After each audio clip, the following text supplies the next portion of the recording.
Tapi kebijakan-kebijakan yang harusnya pro terhadap rakyat, dia tidak lakukan. Namun mereka mempercepat RUU yang pro terhadap oligarki, sehingga mementingkan kepada oligarki itu sendiri. Di jalanan, suara rakyat bergema. Mereka menolak tunjangan fantastis yang dikucurkan untuk anggota DPR.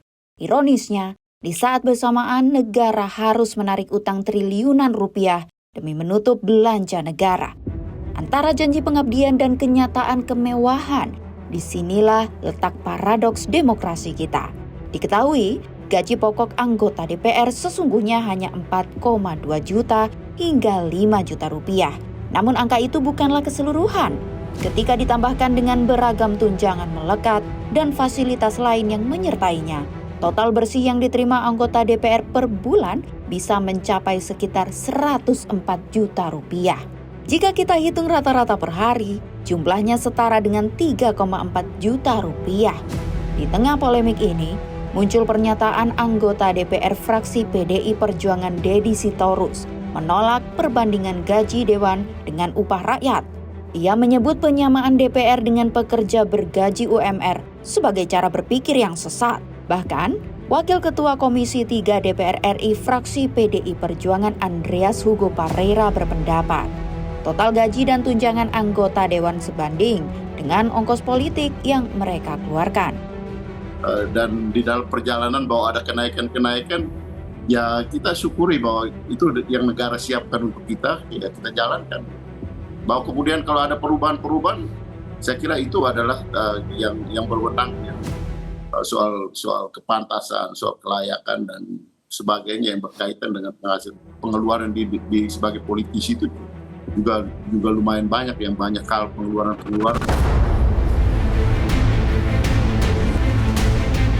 Mencoba menenangkan polemik, Wakil Ketua DPR RI Sufmi Dasko Ahmad menegaskan, tunjangan rumah DPR hanya berlaku hingga Oktober 2025. Namun, bagi rakyat, penjelasan ini tentu tak cukup meredakan keresahan.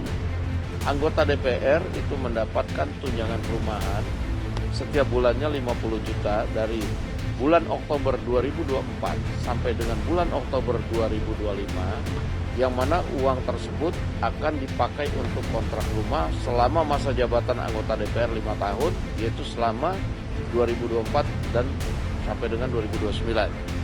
Jadi setelah bulan Oktober 2025, anggota DPR itu tidak akan mendapatkan tunjangan kontrak rumah lagi.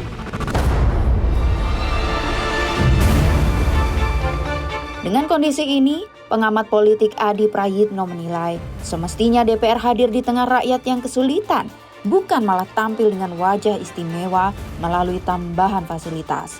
Kritik ini menegaskan jarak yang kian nyata antara rakyat dan wakilnya.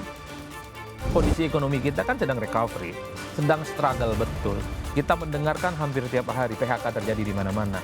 Orang kesulitan mencari pekerjaan, ada yang 10 kali, 15 kali ditolak dengan berbagai hal. Tapi tiba-tiba muncul informasi, tunjangan BBM lah, tunjangan beras, dan tunjangan untuk sewa rumah yang notabene itu diambil dari pajak rakyat. Dan pada saat yang bersamaan, pembelaan sejumlah kawan-kawan anggota dewan, itu kan juga menambah amarah. Tapi sekali lagi penjelasan komunikasi publik yang saat ini sedang marah, di tengah kondisi ekonomi yang tidak oke-oke banget, itulah yang saya kira butuh penjelasan yang sangat sensitif secara mudah untuk memahami apa yang sebenarnya terjadi di DPR.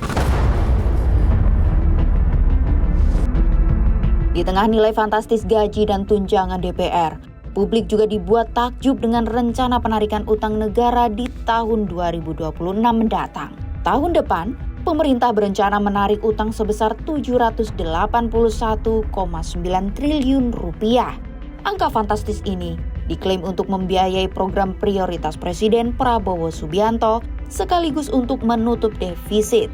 Nilainya tercatat sebagai salah satu yang tertinggi dalam 5 tahun terakhir.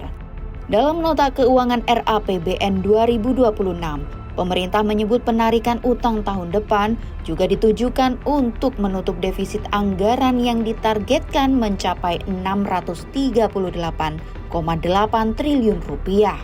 Apakah ini yang disebut tarik utang untuk bayar utang? Menteri Keuangan Sri Mulyani menegaskan rasio utang negara masih berada di level aman. Namun, bagi rakyat, utang yang kian membengkak tetap meninggalkan pertanyaan. Aman bagi siapa? Defisit 2026 didesain di 2,48%. Kalau kita bandingkan dengan tahun ini yang diperkirakan mencapai 2,78, ini adalah penurunan yang cukup tajam.